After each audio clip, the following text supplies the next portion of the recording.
The Provost's warden walked into the office yesterday and asked if I'd had a good time on my recent holiday. You see, Joe and I travelled to Scotland's northeastern coast, just south of Peterhead. I told him it was splendid. Beautiful scenery, so many things to discover. "Oh, that sounds great," he said. And he asked me if we would go back. And I hesitated. Because although we'd had a wonderful time, and I'm sure we hadn't seen everything, there was probably still more for us to discover, I realized that Joe and I weren't in the habit of revisiting the places that we'd been to before. We were more looking for new places to explore. And I realize that's actually a bit strange.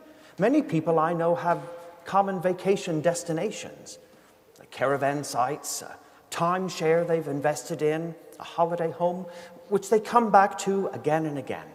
Once you find an enjoyable thing, you stick with it, don't you?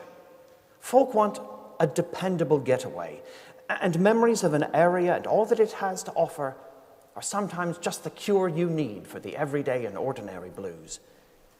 People want to escape to a place they know will do them right. Now, it's like that with movies and televisions, too. I've lost track of the number of times I've seen 30 Rock, and Joe has shelves and shelves and shelves and shelves of Doctor Who videos. My guess is he knows much of the dialogue by heart. Jim, the provost warden, told me that it was this way for one of his grandchildren when they were watching a Disney movie recently. Stories can be enjoyable the second, the third, the fourth, the upteenth time around, just as much as they were that first time. Some things never get old. Now, researchers have studied this phenomenon, examining how and why people watch or consume the same things over and over again, and unsurprisingly, there are a variety of reasons they've discovered. Some watch films or read books to re-experience the emotions that they elicited in the first place. And certain performances can transport us back to a particular time and place. Yet, even in the familiar, people discover new things. Repetition provides an opportunity to notice and appreciate more and uncover layers of meaning and nuance that, hey, maybe we'd never seen before.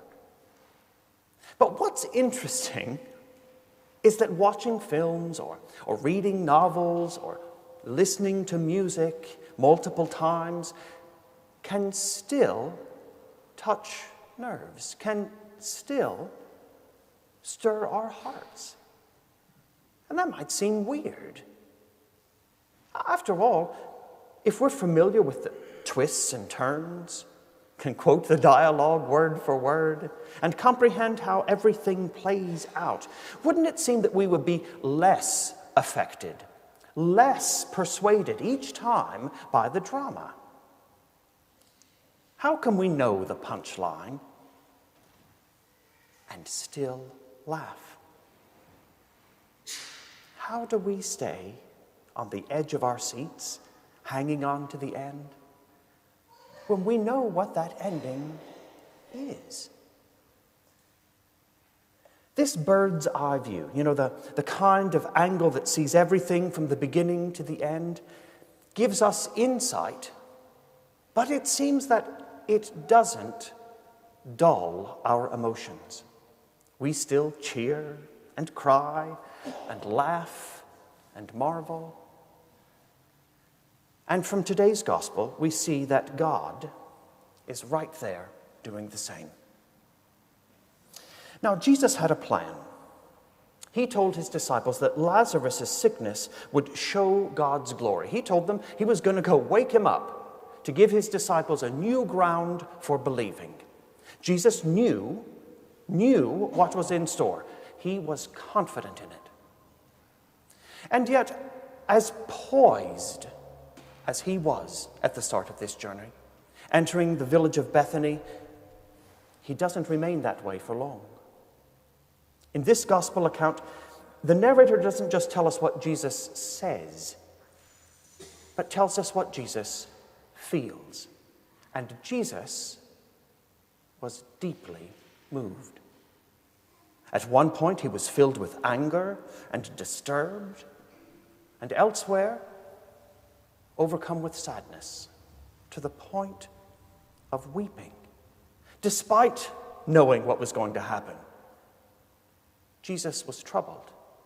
Even though he was in charge, responsible for changing this situation, Jesus found himself uneasy and worked up and displeased. It didn't seem to matter that this was temporary, that the tide was about to turn. Jesus responded to what was taking place with real emotions in real time. Look, there's no way that you and I can pretend to know God's mind or say that we can somehow feel or perceive things as God does.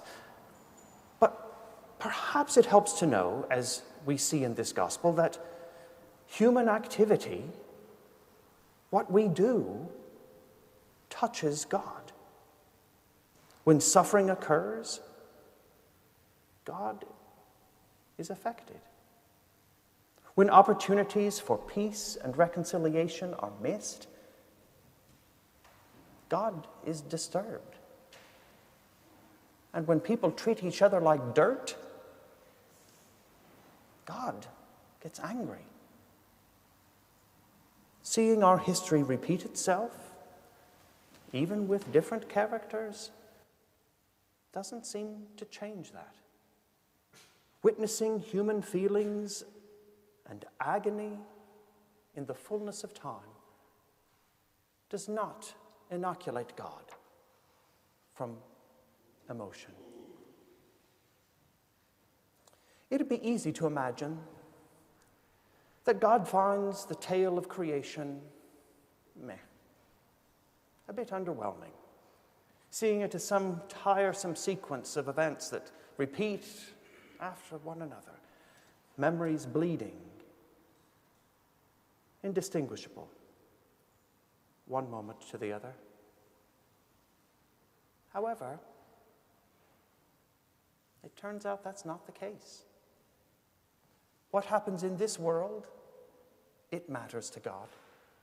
Even though God has the perspective of all time and space, even though God knows how all of this winds up, even though God has a plan for its redemption, God is invested in humankind and responds to what's happening here and now.